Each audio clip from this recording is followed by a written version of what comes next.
Hello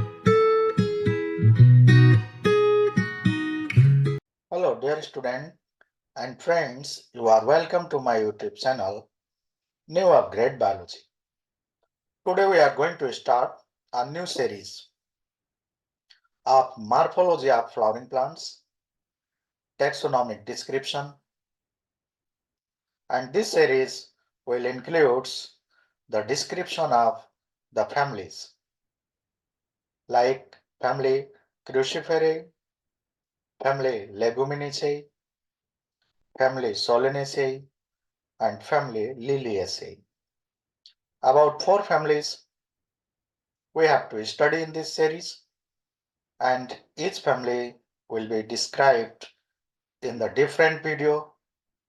And now in this video we are going to study in detail about the taxonomic description of family Cruciferae or Brassicaceae. This is also called mustard family, which is the first video of this series. So let's start this video. Here we are in the first of all, we have to study about the systematic position. So kingdom Plantae, the kingdom of this family, the kingdom Plantae, division Androgens, class Dicotyledonous, subclass Polypetalae. Polypetalae terms it came from polypetals. When the petals are separated from each other, they are not being attached. In that condition, we used to say that is polypetalae. Series, this is Thalmiflorae. Thalmiflorae, this word came from like as for those plants in which the flower is kept on the thalamus. Order, Perietals.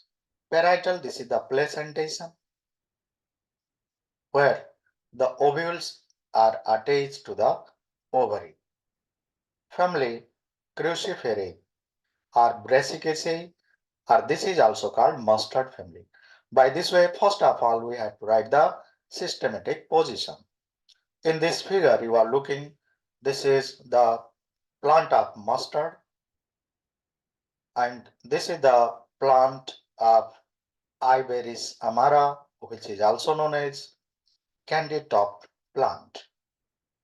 In the same way, there are many plants which belongs to this family, and in details we have to study about some of the members of this family like mustard, radish, carrot, turnip, their features. In detail, we have to study here. Next thing, the distribution we have to study. Distribution, the Brassicaceae family is commonly known as the mustard family or Cruciferae family. Brassicaceae family, its other name, that is mustard family, or sometime it is also called Cruciferae. It is large family which comprise about 365 genera and 3250 species. This family, Brassicaceae, includes about 365 genera, where the species they are 3250 species. This general account of this family we have to consider. It includes economically important plants used as vegetables.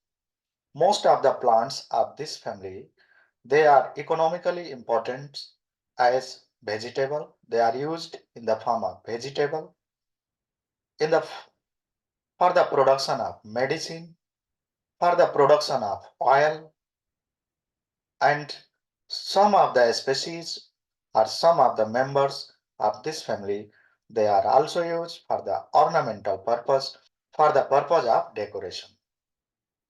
These are cosmopolitan in distribution.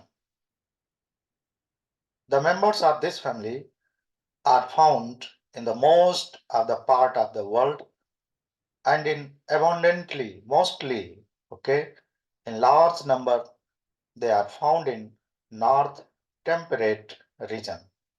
North Temperate region where the 6 month that there is the hot climate and the 6 month there is the cold climate.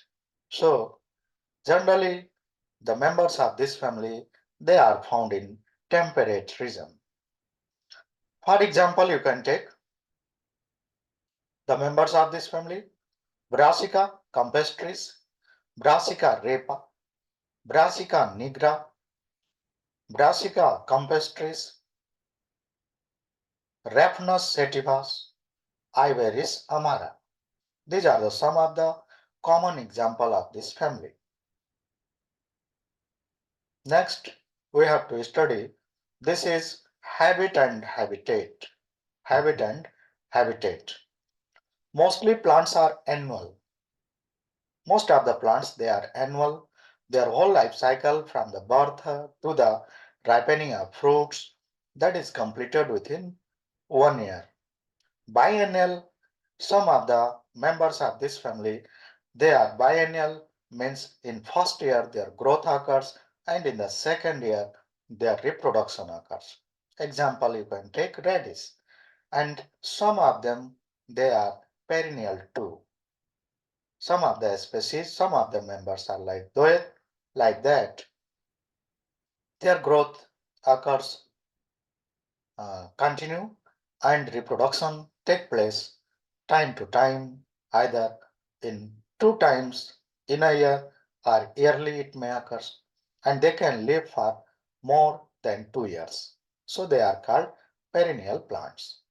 A few species are small shrubs like, okay. Some of the species or some of the members, they are like the shrubs, whereas most of them, they are the herbaceous plants. Most of the members are terrestrial, while a few are aquatic. Means most of the plants, many of them, they are found, they are grown in the land. They are grown on the land, whereas or you can say only some of them, they are aquatic in nature, like Nasturtium officinales. Nasturtium officinale, this is also called watercress. This is a member of this family, Brassicaceae, which is grown in or which is developed or grown in aquatic environment or in water, you can say. So by this way, we have to consider their habit and habitat. Next thing here, you have to consider these are some of the important plants of this family, where like this mustard plant, radish, this also come under this family. In the same way, this Iberis amara, which is also known as candy topped, and this Lepidium, okay, it is one of the leafy vegetables, okay, Lepidium. So this family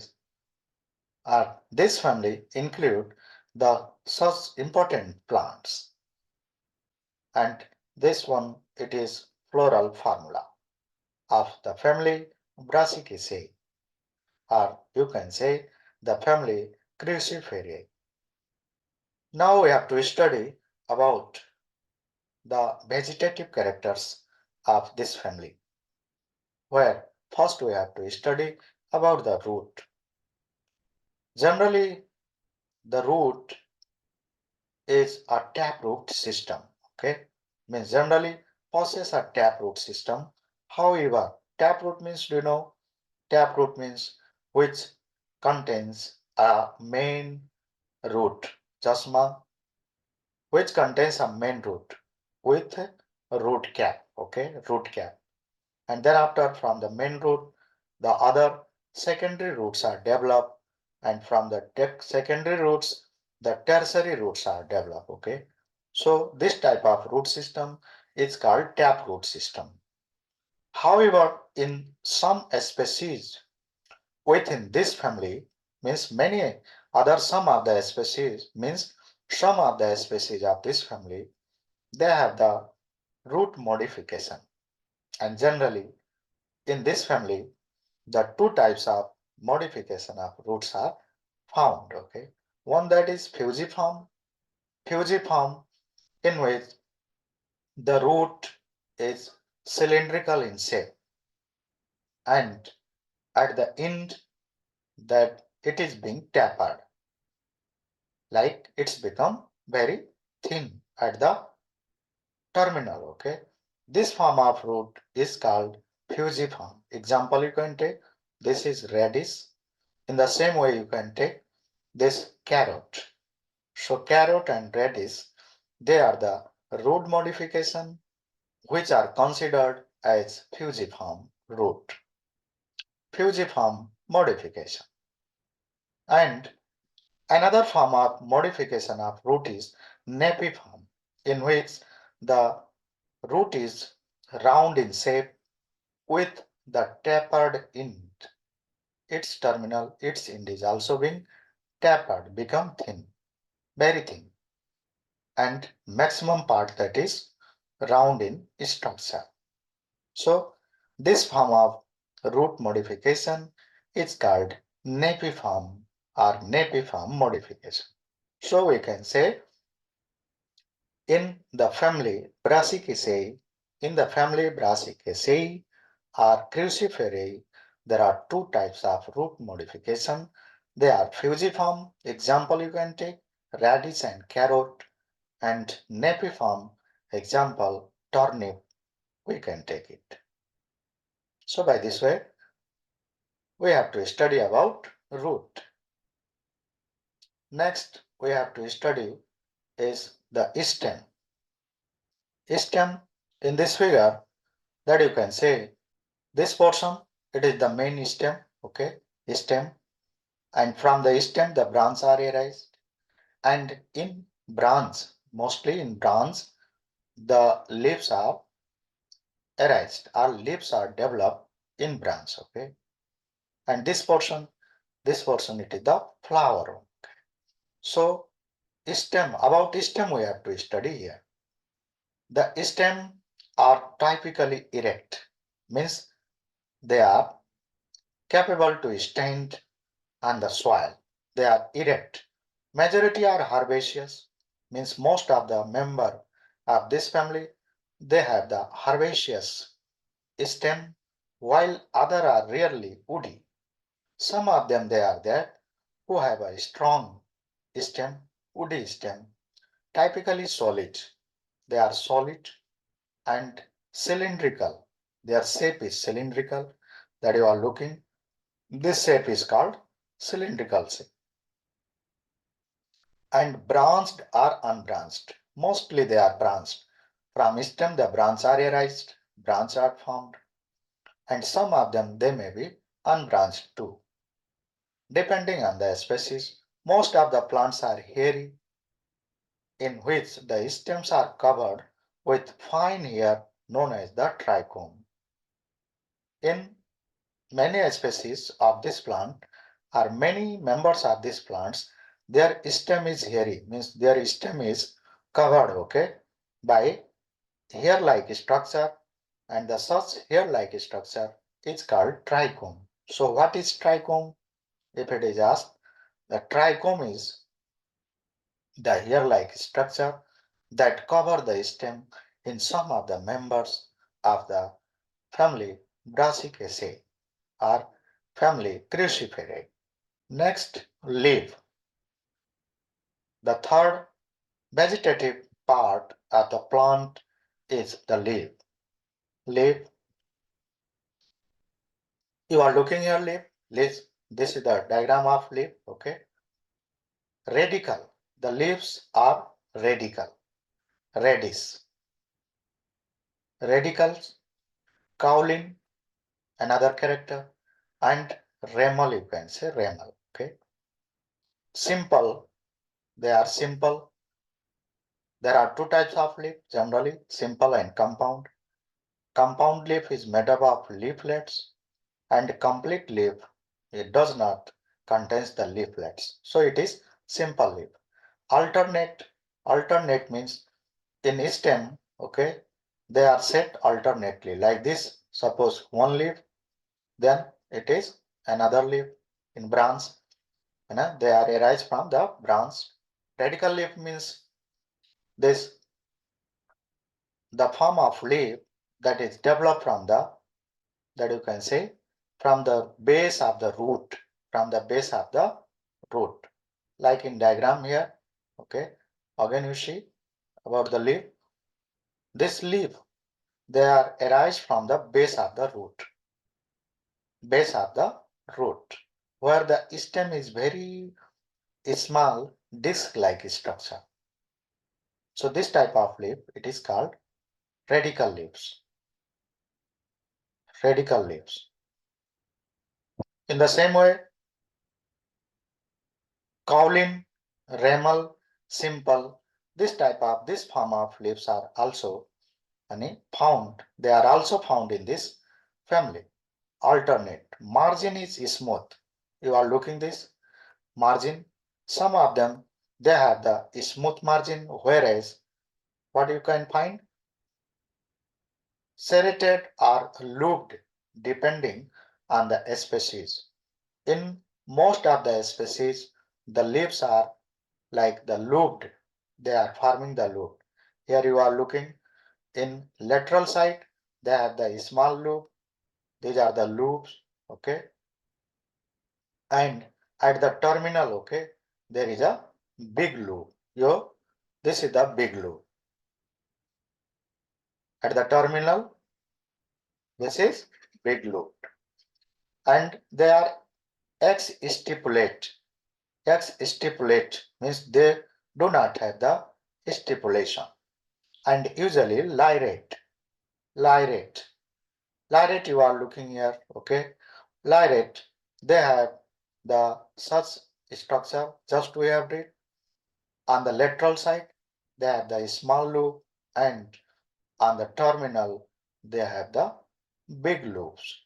So their margin contains the loops, and on the lateral side, they have the small loop, and at the terminal, they have the big loop, big loops.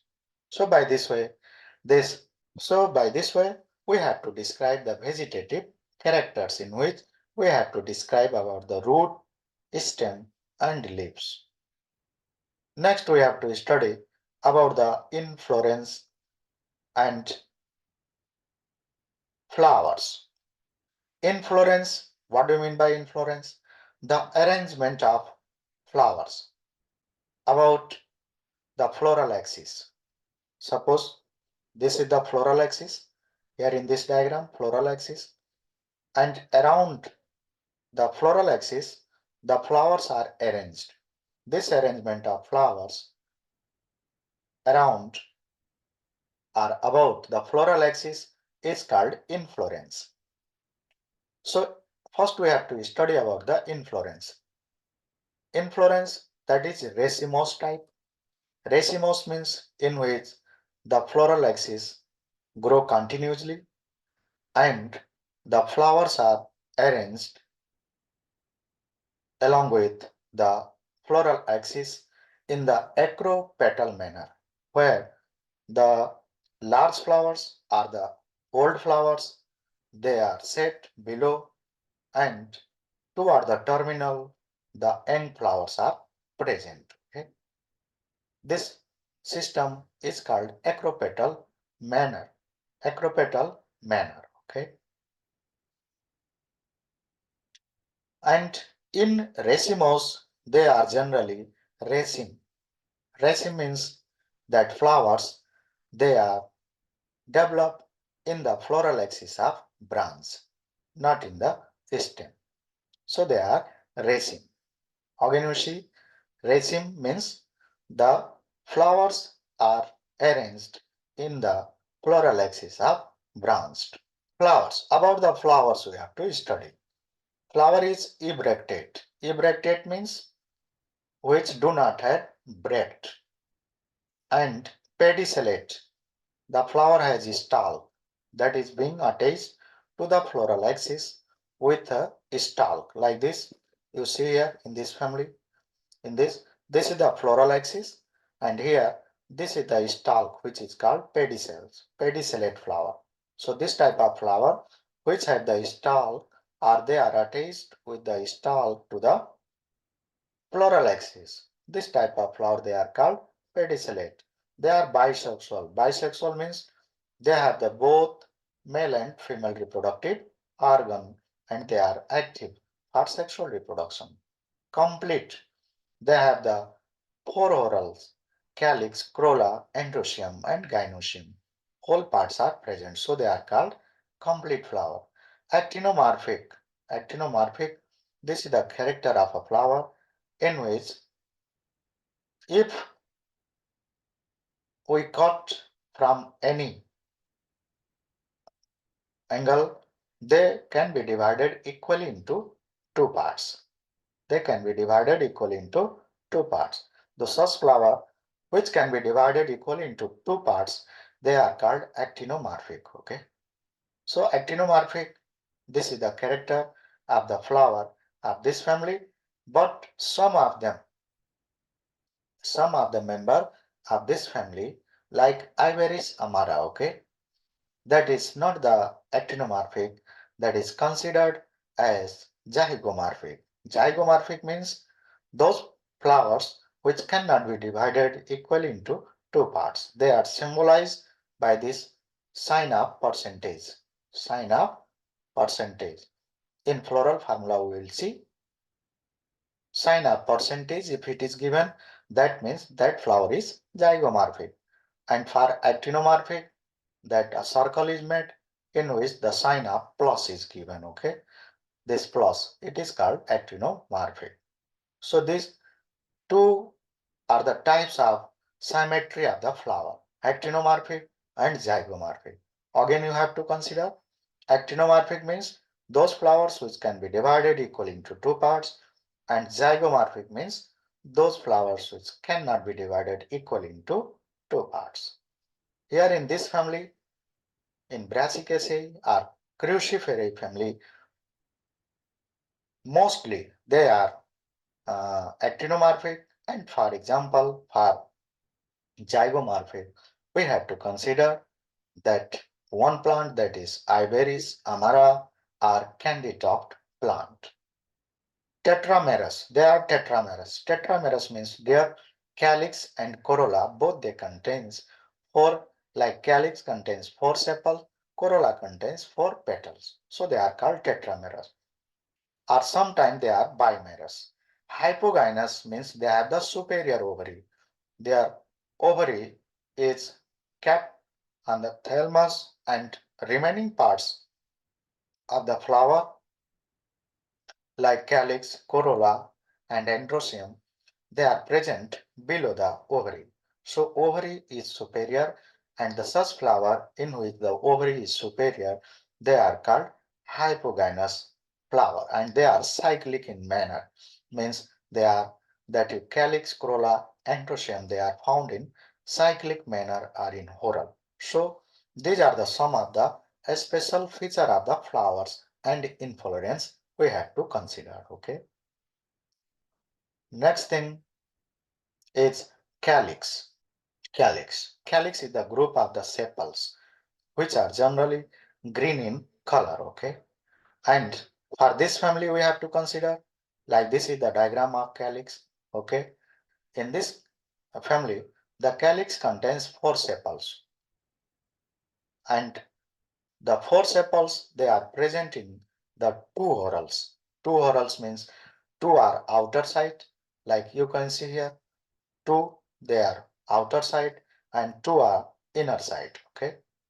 And their estivation means the arrangement of sepals or petals is called estivation. So estivation of the sepals is that imbricate, and the sepals are separated from each other. Sepals, they do not have the connection. They are not connected to each other. So the such condition of sepals in which they are not connected to each other or they are separated from each other, that condition is called polysepalous. So you can say the sepals are polysepalous, means they are separated from each other, they are not connected to each other, and they are arranged in two whorls, two outer and two inner, and their estivation is imbricate estivation. Sepals may be caducous, green, or petaloid are inferior and inferior. Green, they are in green color. Petaloids means that you can say they have, sometimes they are look like the petals and they attract the insect for pollination too. And they are inferior means they are below the ovary. So they are also called inferior, means calyx is inferior. So the main character of calyx, what you have to consider in this family, that is calyx contains the four sepals in two whorls. They are two outer whorls and two in inner whorls. They are not being attached, they are polysepalous, and their estivation is imbricate estivation, and they may be green, then after petaloid, and they are inferior. Next thing we have to study, this is corolla. Corolla is the colorful part, okay, and this is the second outermost whorl, it is found below the inside the calyx or sepals. Corolla, it is generally found in green color, and in some of them they have the white color corolla too. Like in Ivory Samara, you have to see that is white in color. These petals, four petals, corolla contains four petals, and petals are polypetalous. Polypetalous means they are not being attached to each other. They are separated. Like in calyx, we have read sepal. Sepals are separated in the same way. Corolla is also separated. That corolla, uh, in corolla, the petals are separated. So petals are polypetalous and they are cruciform. Cruciform means they are crossed to each other. They are crossed to each other, so they are called cruciform. Generally yellow in color and sometimes white. And the main thing that what we have to study, the petals, their estivation. The estivation of petals is not imbricate. They are separated from each other and they have the valvate estivation. Next, androecium. Yes, this is androecium, which is known as male reproductive organ of the flower. And androecium in the family Brassicaceae or cruciferae that contains six stamens. It contains six stamens. Stamens are polyandrous. They are tetradynamous, arranged in two whorls. Outer two stamens are short, while the inner four stamens are long. Stamens having cylinder filamentous that supports the anther at the top. The anther contains the pollen sac where the pollen grains are produced. This is the feature of androecium. Here you can see in this figure, this is the figure of androecium, which include the stamens. Here are six stamens. The outer two are small and the inner four are long. Or you can say the stamens are arranged in two whorls. The two whorls, what are they? In the outer whorls, two stamens which are short in size, and the inner whorl contains four stamens which are long in size. The stamens are separated from each other. So these are called polyandrous. These are called tetradynamous. The meaning of tetradynamous is the arrangement of stamens into two whorls, where in the first outer whorl two and in the inner whorls four stamens are present. So this is tetradynamous. A stamen contains the two parts. Okay, they are the filaments, which are long stalk, and at the top of the stalk there is a head-like structure which is known as anther. Anther is bi-looped. It has the two loops and it contains the pollen sac where the pollen grains are found. The pollen grains, they are also called microspore, which further develop into the microgametes, or you can say the male gametes. So by this way, these characters we have to consider about the androecium of the flowers of the members present in the family Brassicaceae. Next thing, this is gynoecium. Gynoecium, it is the female reproductive organ. And the gynoecium generally it contains the three parts: stigma, style, and ovary. Inside the ovary, the ovules are being attached, which further after fertilization change into seed, ovary change into fruits. So about this we have to study here. This gynoecium, it is bicarpellary. It has the two carpels and the carpels are joined to each other. So this is called syncarpus. Syncarpus means the carpels are found to be attached to each other. Ovary is superior. You can see this ovary. Ovary is kept on the thalamus, where the calyx, corolla, and androecium, these parts are below the ovary. So ovary is regarded as superior. Means most of the member, or you can say the members of this family, they have the superior ovary. Stigma is capitate. Capitate means it has the head-like structure, not a pointed, you can say, not a pointed stigma. It is slightly flattened to form the head-like structure, having the loops. There may be two loops or three loops. And in some of the members, okay, of this family, they have the tricarpellary gynoecium, having the three carpels, example lepidium, and in some of the members, they have the four carpels. They are called tetracarpellary. Example, tetrapoma. Okay. So by this way, about the gynoecium, we have to consider these characters. Okay. This is the fruits. The fruit is siliqua. Siliqua means which is long, elongated fruits, and that is narrow. Okay. And in some of the members of this family, they have silicula fruits, where the fruit is elongated, narrow, but short and broader. Okay.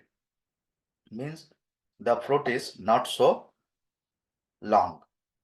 When the fruit is long, cylindrical, and then after narrow, that is called silicua.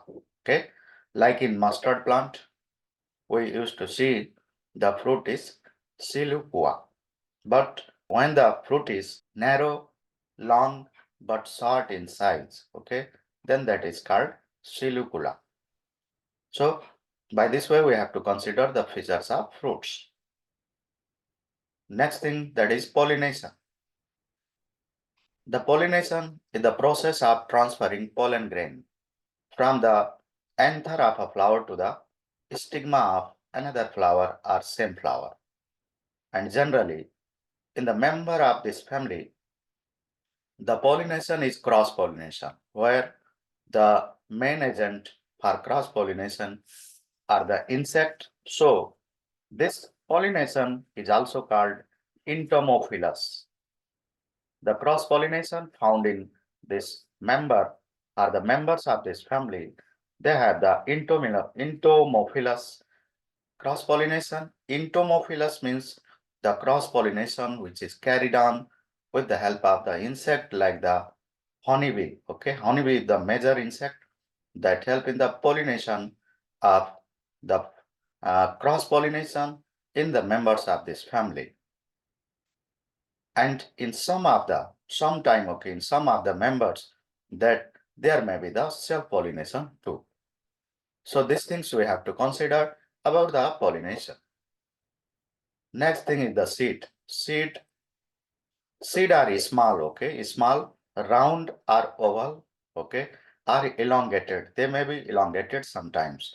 Non-endospermic, the seed does not contain the endosperm with large curved embryo, but the embryo is curved in shape. And their cotyledons produces the oil generally, okay, they have the oily cotyledons that you can say use, by the use of the seed of this plant or the plants of this family, that we can produce oil. So the cotyledons, they contains oils, okay. So these things we have to consider about the seeds. Next thing, this is floral diagram and floral formula. In floral diagram, we have to arrange the four whorls of a flower, okay. Outermost whorl, that is calyx. Calyx contains the sepals, and sepals here in the members of this family, they have the four sepals, and the sepals are separated, polysepalous, and they have their imbricate estivation where these terminals, they are overlaid, okay, to each other, but no fusion.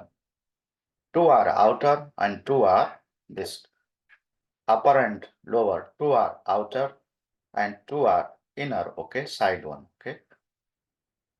In the same way, the second whorl is corolla. Corolla contains the petals. Petals are four and they are arranged in the same whorl, and their estivation is valvate, means they do not have the overlapping terminal, and they are polypetalous as they are not connected to each other.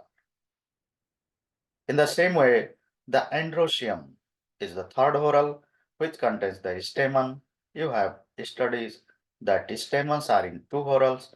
The outer two are short and the inner these four are long in size. Then after the gynoecium. Gynoecium is bicarpellary. It has the two carpels. Carpels are attached to each other. They are syncorpous. Okay. And they have the parietal placentation. The placentation. The ovules are attached to the peripheral region of the ovary, and that is parietal placentation. So these things we have to consider in the floral diagram. And in floral formula, what we have to write? The features of a flower only, okay? Like this, ebractate. Ebractate means their flower is without bract. Actinomorphic, this is the sign of actinomorphic, which is a round and having the plus sign. Actinomorphic means the flower can be divided into two equal parts from any angles, okay. And this one, bisexual, means flowers have both androecium and gynoecium in the active stage. Calyx have the four sepals, 2 plus 2, two outer sepals and two inner sepals, okay. And they are polysepalous, means they do not have the connection, they are not connected to each other. Corolla, that four petals are there and the petals are polypetalous, they are not connected to each other.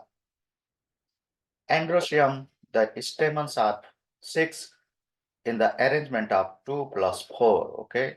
The outer two are short and the inner four are long. Gynoecium, gynoecium we have to show it is bicarpellary and the carpels are syncorpus as they are being attached to each other. And the ovary is superior as it is kept on the thalamus below which the androecium, corolla and calyx are present. And in the diagram, while you are preparing the diagram of the flower, this sign of superior ovary is spot, okay, just should be kept above the diagram. So, by this way, that you have to describe the taxonomic description of the family Brassicaceae. I hope this video will be useful for you and you will improve your knowledge. Thank you so much for watching this video. In the next video, we'll study about the family Solanaceae.